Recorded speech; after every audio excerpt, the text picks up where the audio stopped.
ఒక పెద్ద సిండికేట్ నడుస్తోంది. చెప్పే కొందరి కథనం ప్రకారము నేడు ఆంధ్రప్రదేశ్ ప్రభుత్వంలో మద్యం మాఫియా, ఇసుక మాఫియాల రాజ్యమే నడుస్తోంది. వైఎస్ఆర్ కాంగ్రెస్ ప్రభుత్వము ఈ ప్రభుత్వంలో అవినీతి ఫుల్ స్పీడ్ లో ఉంది, కానీ అభివృద్ధికి బ్రేక్ పడింది. साथियों, आपको याद होगा वाईएसआर कांग्रेस ने आंध्र प्रदेश में 3 राजधानी बनाने की बात कही थी, लेकिन इतने वर्षों में ये एक राजधानी भी नहीं बना पाए। 3 राजधानियों के नाम पर ये लोग बड़ी लूट के चक्कर में थे, लेकिन उसके पहले ही सरकार का खजाना खाली कर दिया है।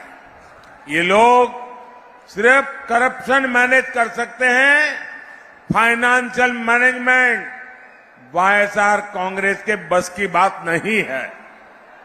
మిత్రులారా, మీకు గుర్తుండే ఉంటుంది, వైఎస్ఆర్ కాంగ్రెస్ ప్రభుత్వము ఆంధ్రప్రదేశ్లో 3 రాజధానులను ఇస్తామని చెప్పింది. కానీ ఇన్నేళ్లలో ఒక్క రాజధానిని కూడా ఇవ్వలేకపోయింది.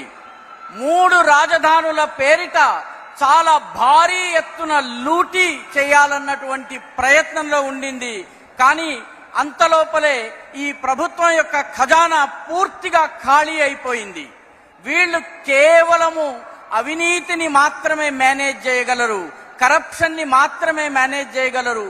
ఫైనాన్షియల్ మేనేజ్మెంట్, ఆర్థిక వ్యవహారాల నిర్వహణ ఈ వైఎస్ఆర్ కాంగ్రెస్ కి అలవాటే లేదు, చేయలేదు. जब जनता की सेवा का इरादा ना हो तो नतीजे भी नहीं मिलते। पोलावरम परियोजना को ठप करके इन्होंने आंध्र प्रदेश की लाइफलाइन पर भी ब्रेक लगा दिया है।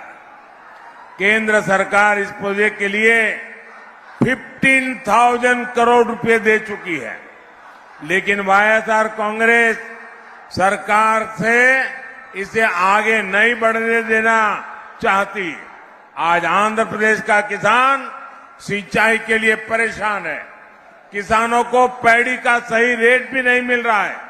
मैं आपको विश्वास दिलाता हूं, 4 जून के बाद आंध्र प्रदेश में एनडीए सरकार ऐसी सभी समस्याओं को दूर करेगी। మిత్రులారా,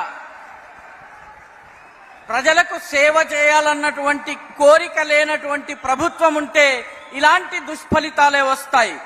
పోలవరం ప్రాజెక్టుని పూర్తిగా నిలిపివేసి ఆంధ్రప్రదేశ్ యొక్క జీవనాడిని బ్రేక్ వేసి ఆపివేయడం జరిగింది. కేంద్ర ప్రభుత్వం ఈ ప్రాజెక్టు కోసము 15,000 కోట్ల రూపాయలు ఇచ్చింది. కానీ వైఎస్ఆర్ ప్రభుత్వము దీనిని ముందుకు తీసుకువెళ్లదలుచుకోలేదు. నేడు ఆంధ్రప్రదేశ్లోని రైతులు నీటిపారుదల కోసం, సాగునీరు కోసం ఇబ్బందుల పాలవుతున్నారు. రైతులకు వరి ధాన్యం యొక్క సరైనటువంటి ధర కూడా లభించటం లేదు. నేను మీకు నమ్మకం ఇస్తున్నాను, భరోసా ఇస్తున్నాను, విశ్వాసాన్ని ఇస్తున్నాను. 4 జూన్ 4 తరువాత ఆంధ్రప్రదేశ్లో ఎన్డీఏ ప్రభుత్వము ఇటువంటి సమస్యలన్నిటినీ దూరం చేస్తుంది. साथियों, एनडीए के लिए विकसित आंध्र प्रदेश विकसित भारत के विजन का हिस्सा है। इसलिए पिछले 10 वर्षों में हमने आंध्र प्रदेश में तेजी से विकास किया है। आज अमरावती विजयवाड़ा सड़क परियोजना पर तेजी से काम जारी है। आंध्र प्रदेश को हैदराबाद से जोड़ने वाली सड़क बनाई जा रही है। दिल्ली मुंबई इंडस्ट्रियल कॉरिडोर की तरह यहां भी विशाखापट्टनम चेन्नई इंडस्ट्रियल कॉरिडोर में कई प्रोजेक्ट पर काम चल रहा है। మిత్రులారా, ఎన్డీఏ ప్రభుత్వము, ఎన్డీఏ దృష్టిలో వికసిత ఆంధ్రప్రదేశ్, వికసిత భారత్ అనేటటువంటి స్వప్నంలో అంతర్భాగము. అందుకే గత 10 సంవత్సరాల్లో ఆంధ్రప్రదేశ్లో చాలా వేగవంతంగా అభివృద్ధిని తీసుకొచ్చే పనిని చేశాము. నేడు అమరావతి విజయవాడ రోడ్డు ప్రాజెక్టును